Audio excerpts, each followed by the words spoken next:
Shalom. Halo, Gimana kabarnya? luar biasa. Sudah membaca kitab suci belum? Ya, Selama 21 tahun itu terus memperingatkan ada jemaat supaya membaca kitab suci. Tanpa membaca kitab suci, tidak tahu apakah yang dari mimbar itu benar atau tidak benar. Tapi kalau kita membaca kitab suci, pasti kita tahu pengajaran dari mimbar itu dari Sion atau dari Yerusalem, pasti kita tahu. Perlu sekali saudara-saudara untuk membaca dan juga merenungkan. Banyak orang yang cari pengikut. Ini keliru, saudara. Salah berat kalau hanya orang datang cari pengikut atau penganut agama. Ini sangat tidak benar.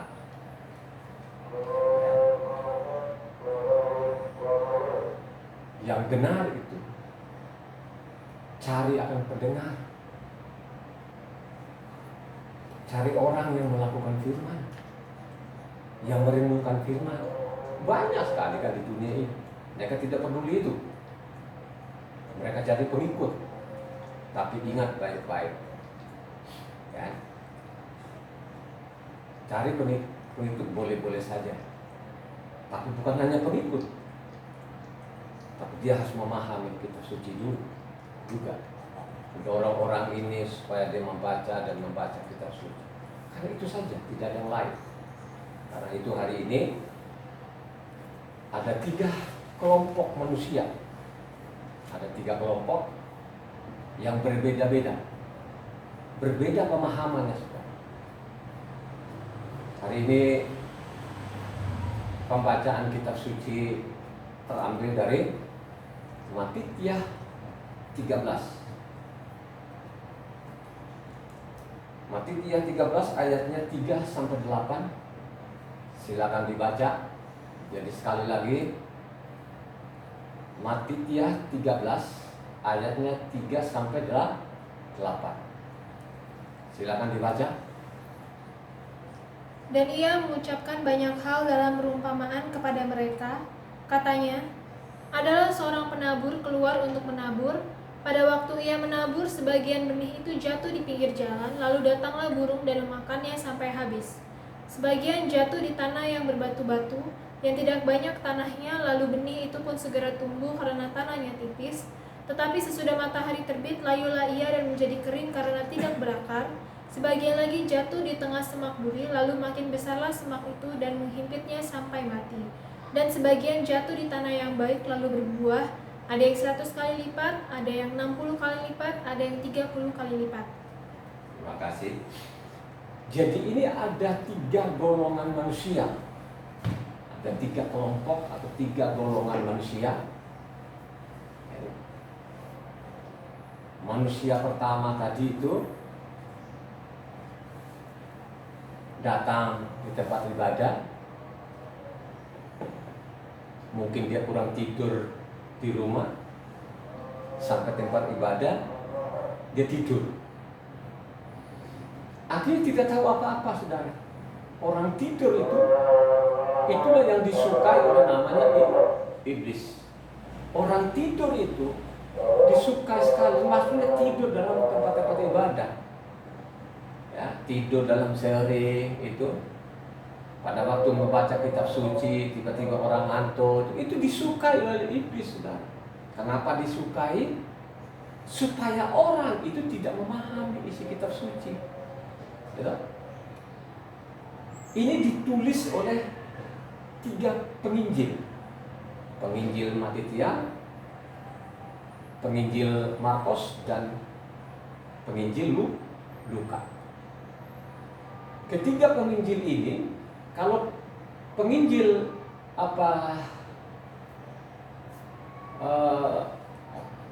kedua penginjil itu hampir sama, ya ditulis, sedangkan penginjil yang satu adalah Markus itu sebenarnya intinya sama kan gitu ya. Tapi kedua penginjil ini sangat jelas ya. Kalau penginjil Markus itu kalau kita baca Markus 4 1 sampai 20 ya, maupun Luka 8 ayatnya 4 sampai 15 ya. Kalau namanya Matitiah ini tidak langsung dikasih pemahamannya, tapi dikasih pemahamannya di Matitiah 13 ayatnya 18 sampai 23. Dijelaskan di situ ya, arti daripada tadi benih yang di jalan, di batu maupun di semak-semak maupun juga yang di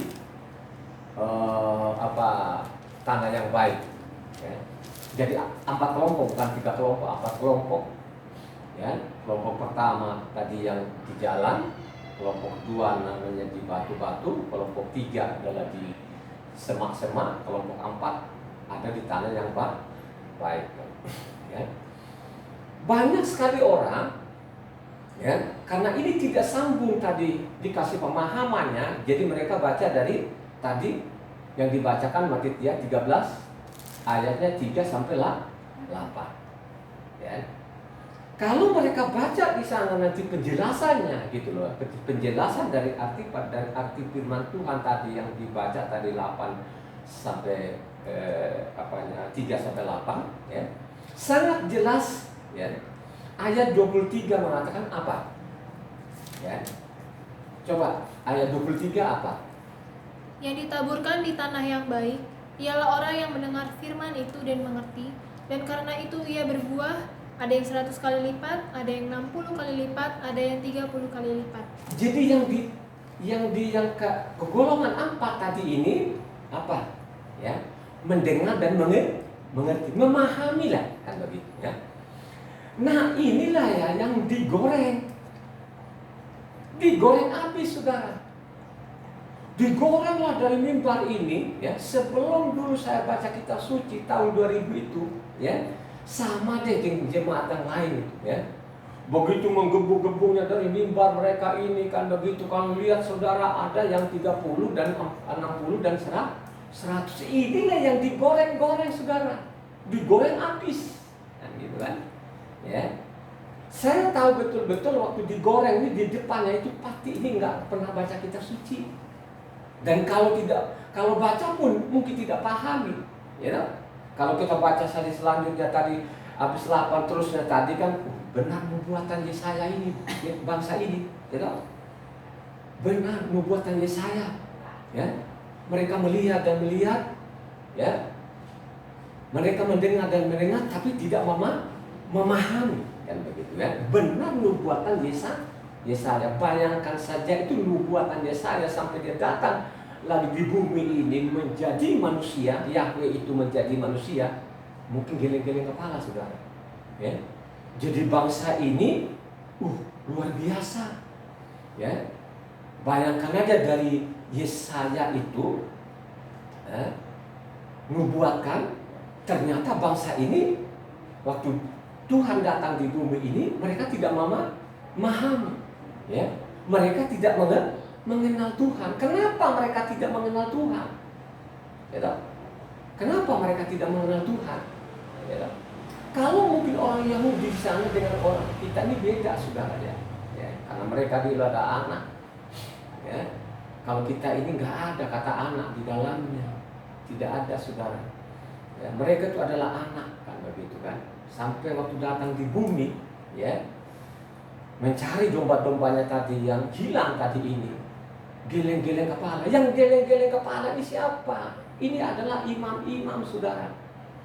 Imam-imam ini saudara ya, kok tidak memahami kan begitu benar nubuatan Yesaya ya. Mereka melihat dan melihat tapi tidak mendengar kan begitu ya. Itulah yang terjadi. Jadi ayatnya 23 ini digoreng sedemikian rupa kan begitu dari mimbar ini digoreng demikian rupa, jadi seolah-olah di sana itu bicara kekayaan materi. Sebenarnya tidak demikian, saudara. Tidak demikian.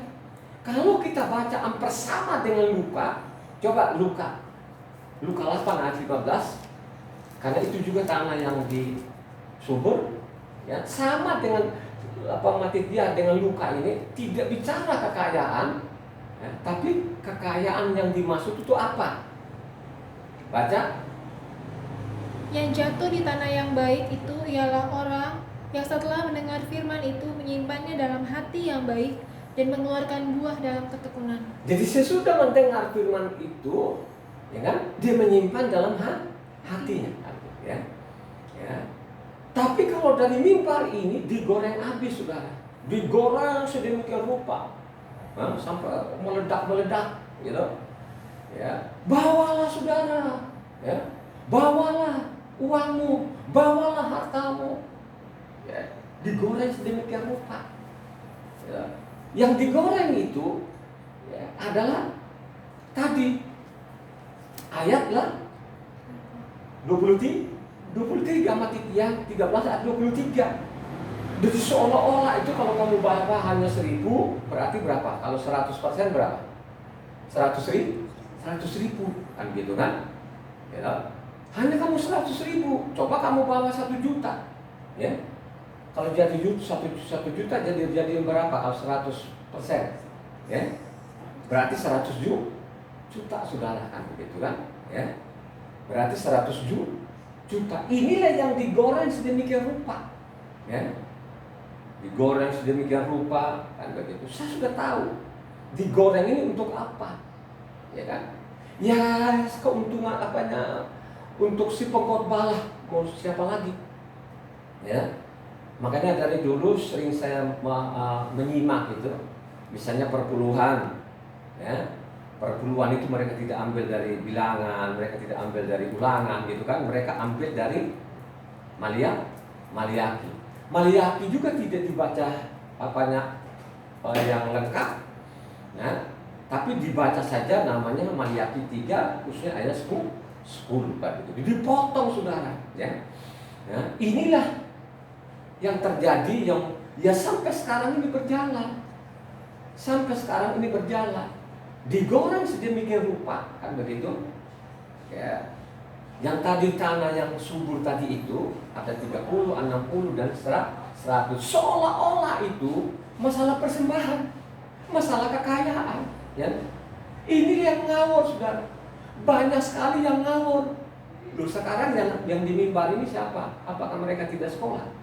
Sekolah betul, kan begitu, ya, sekolah. Tapi kalau mereka memahami kitab suci, tidak mungkin mereka larikan ke mana? Ke harta, ya, tidak mungkin, ya. Karena kalau kita baca selengkapnya dalam kitab suci di dalam dari Matithia sampai kepada Wahyu itu tidak ada. Malah orang kaya itu sulit masuk ke kerajaan sorga, ya. Orang kaya itu sulit masuk dalam kerajaan surga. Yang sulit masuk dalam kekayaan apa? Kekayaan materi atau kekayaan rohani? Ya, pasti mereka ini kekayaan apa? Materi, kan gitu? Ya, sulit mereka masuk dalam kerajaan surga. Ya.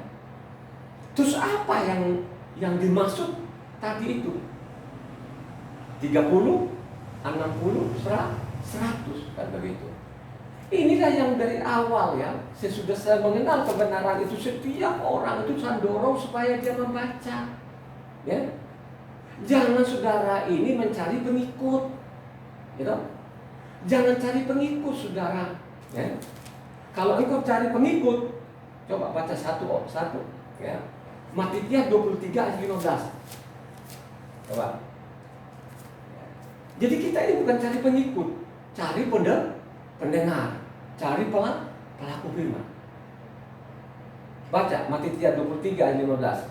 Celakalah kamu, hai ahli-ahli Taurat dan orang-orang Farisi, hai kamu orang-orang munafik, sebab kamu mengarungi lautan dan menjelajahi daratan untuk mentobatkan satu orang saja menjadi penganut agamamu, dan sesudah ia bertobat, kamu menjadikan dia orang neraka yang 2 kali lebih jahat daripada kamu sendiri.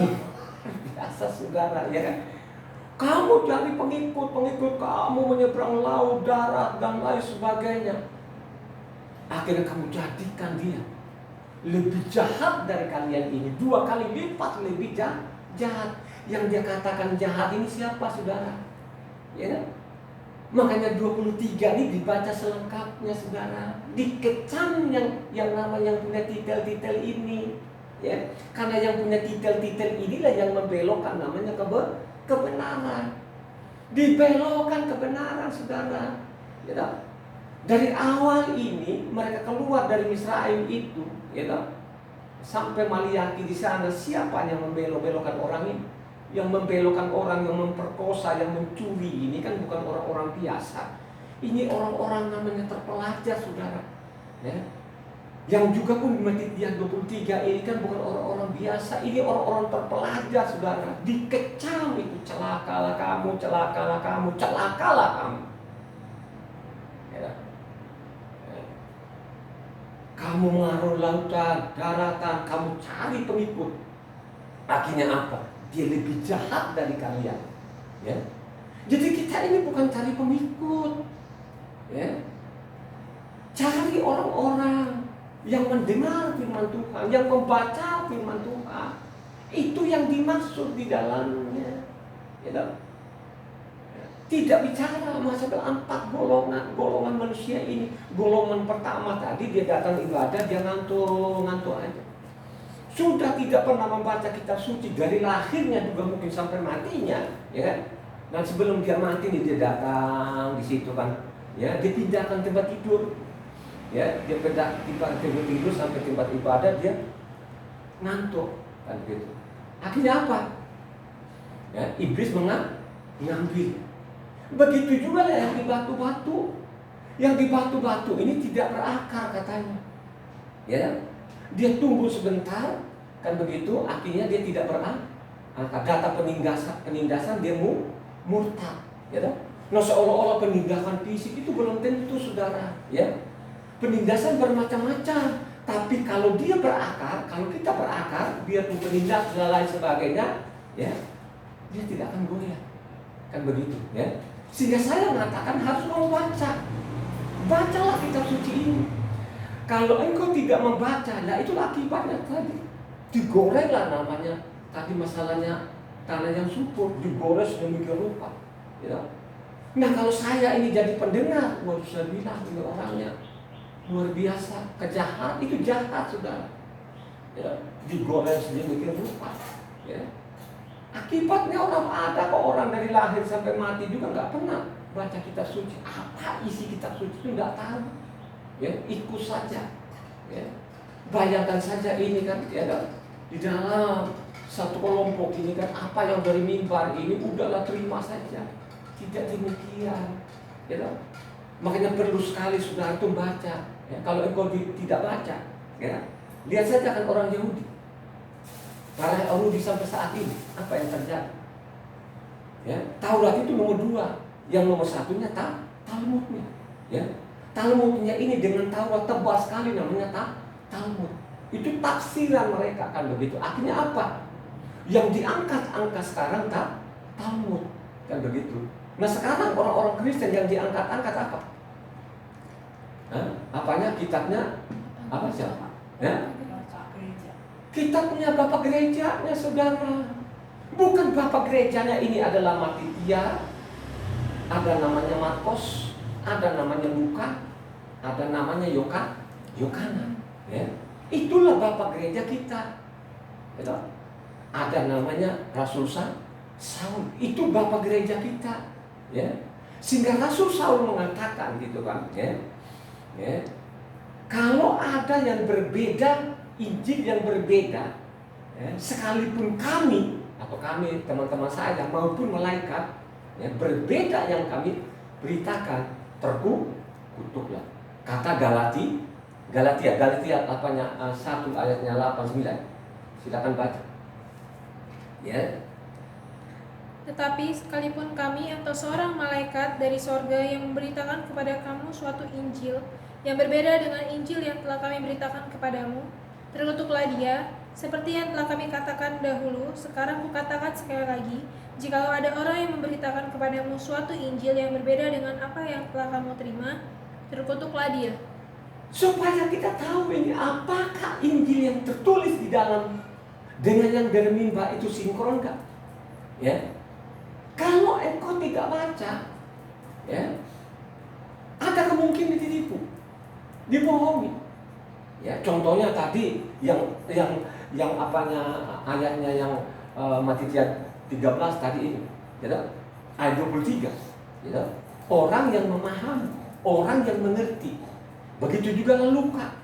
Luka di sana kan orang yang mengerti disimpan dalam hatinya. Jangan tuntut sama kiai itu supaya kita punya pemahaman isi kitab suci. Ya, dia tidak butuh lu bikin tafsiran, ya, lu bikin buku, dia tidak butuh itu. Ya, bagaimana dia butuh kalau sudah diperingatkan kepada kita apa? Coba Ulangan 4 ayatnya 2.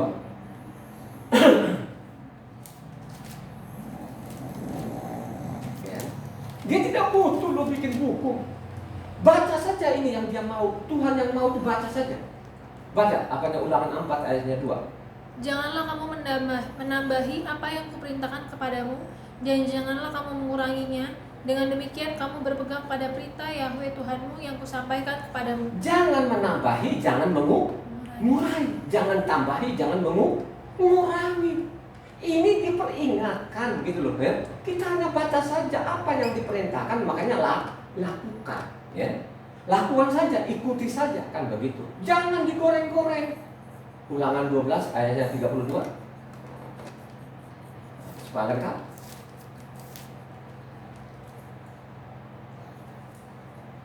Segala yang kuperintahkan kepadamu haruslah kamu lakukan dengan setia. Janganlah engkau menambahinya ataupun menguranginya. Jangan menambah, jangan mengurangi. Diperingatkan lagi, jangan tambahi, jangan dikurangi. Amsal 30 ayat 6. Kalian kan? Dia tidak pernah butuh lo bikin buku-buku tafsiran itu. Itu tafsiran itu banyak orang yang nyasar itu, yang mati konyol itu. Jangan menambahi firman-Nya supaya engkau tidak ditegurnya dan dianggap pendusta. Jangan kau tambahi, ya, kan gitu. Sehingga dianggap lo itu pendusta. Coba. Jangan kau tambahi, jangan kau kurang, ya. Supaya kau ini dianggap pendusta, penipu.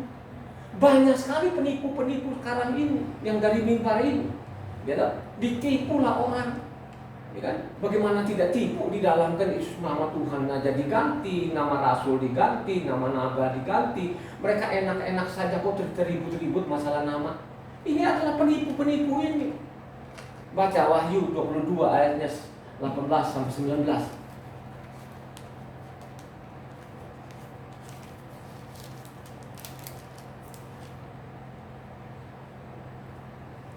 Aku bersaksi kepada setiap orang yang mendengar perkataan-perkataan nubuat dari kitab ini. Jika seorang menambahkan sesuatu kepada perkataan-perkataan ini, maka Tuhan akan menambahkan kepadanya malapetaka yang tertulis di dalam kitab ini.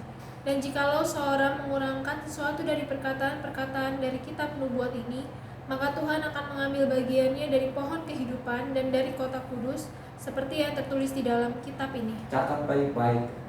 Kalau kau tambah-tambahi, kalau tambah-tambahi ini, itu malapetaka, benar nggak? Benar, ya.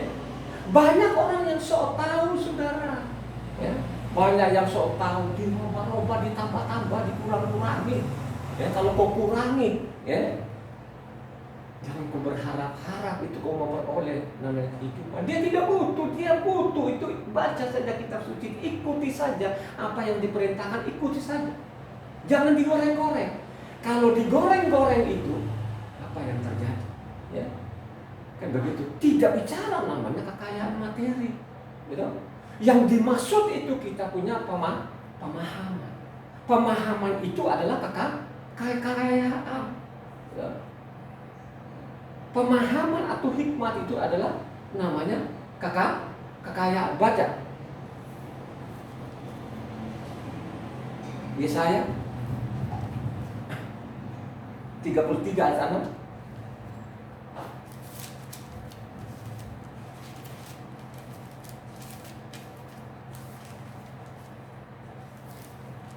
Yesaya 33 ayat 6. Masa keamanan akan tiba bagimu, kekayaan yang menyelamatkan ialah hikmat dan pengetahuan, takut akan Yahweh, itulah harta benda Sion. Kekayaan itulah namanya hikmat. Hikmat itu apa? Saudara, hikmat itu apa? Pengetahuan. Pengetahuan akan kebenaran, itu yang dimaksud kekayaan, saudara. Ya, yang dimaksud tadi itu lo simpan, ini namanya pengetahuan tadi, sifat pengertian, taruh di hatimu, itu yang dimaksud. Ya, kekayaan dimaksud itu adalah kekayaan. Ya. Kekayaan, saudara. Ya. Kekayaan apa lagi? Ya, iman. Ya. Coba baca 1 Korintus 1 ayat 5. Sebab di dalam Dia kamu telah menjadi kaya dalam segala hal, dalam segala macam perkataan dan dalam segala macam pengetahuan. Pengetahuan. Yang dimaksud kekayaan sana bukan kekayaan materi, saudara. Kekayaan materi itu katanya sulit masuk surga. Ya. Jadi yang dimaksud itu pengetahuan, saudara. Kan begitu. Ya. 2 Korintus 9 ayat 11.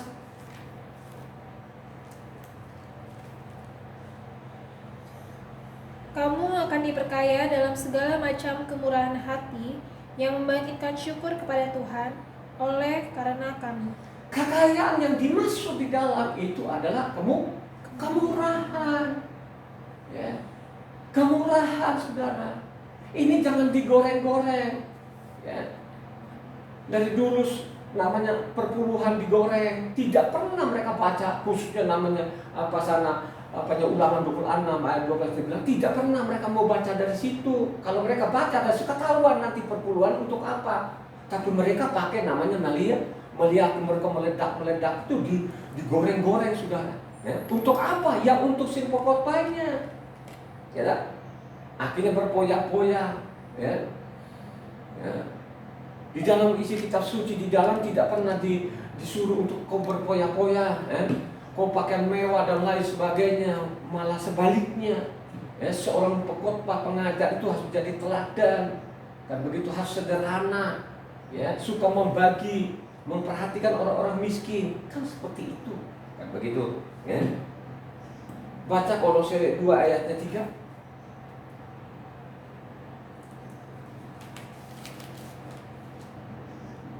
Sebab di dalam Dialah tersembunyi segala harta hikmat dan pengetahuan. Di dalam Dialah adalah namanya pengetahuan. Pengetahuan ini adalah kekayaan, saudara, yang sesungguhnya. Ya, tanpa lu pengetahuan itu makanya kosong.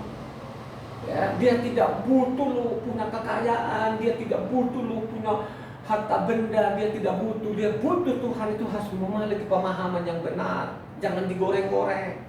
Kan begitu digoreng sedemikian rupa ini 30, 60, 100% ini. Ya. Akhirnya banyak orang yang ketipu, saudara. Ya. Banyak ketipu. Ya. Almarhum Benyamin pernah ditipu, saudara, sampai kalungnya lepas itu, saudara. Ya. Gara-gara tadi pemahaman seperti, bukan pemahaman ini disengaja, saudara. Tahu betul-betul jemaat itu kan tidak pernah membaca kitab suci. Ya. Kalau saya gitu pernah boro-boro saya mikirkan, ya, mendingan saya keluar dari tempat ibadah itu daripada mendengar seperti itu. Kan begitu, ya. Jadi kekayaan ini bukan kaya materi, tapi sekarang itu begitu gencangnya. Kita kan anak raja, ya, benar anak raja. Cobalah baca kitab suci yang benar dengan baik. Pada waktu Yesua datang di bumi ini, yang penyelamat ini waktu jadi manusia memang kerja tidurnya di hotel, ya, tidak pernah. Malah di perahu-perahu, di gunung-gunung, namanya di sana ada kasur, nggak ada, saudara. Ya. Dia benar-benar menjadi teladan, saudara, kan begitu kan. Apakah ada yang teladan yang seperti itu? Ya. Ada tokoh besar juga Rasul Saul. Apakah ada yang teladan Rasul Saul? Ya. Ya. Kalau saya mau ambil itu bisa, tapi saya nggak mau. Saya lebih bebas, kan gitu kan. Sehingga saya sampaikan namanya kebenaran ini, ya, tidak ada hambatan, kan gitu. Ya. Sehingga saya jadi hamba siapa saja. Kan begitu saya sampaikan, lu terima tidak terima, ya sudah seperti itu. Kan begitu. Yakob 2 ayat 5. Supaya lengkap ini.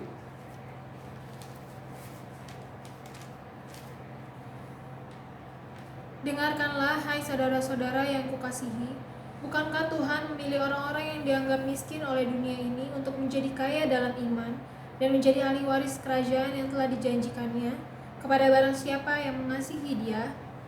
Lu gagal di dunia gak apa-apa nih. Ya, daripada lu gagal di sorga, saudara. Ya, lu anggap miskin, tapi si miskin punya iman. Dialah yang memiliki harta kerajaan sorga.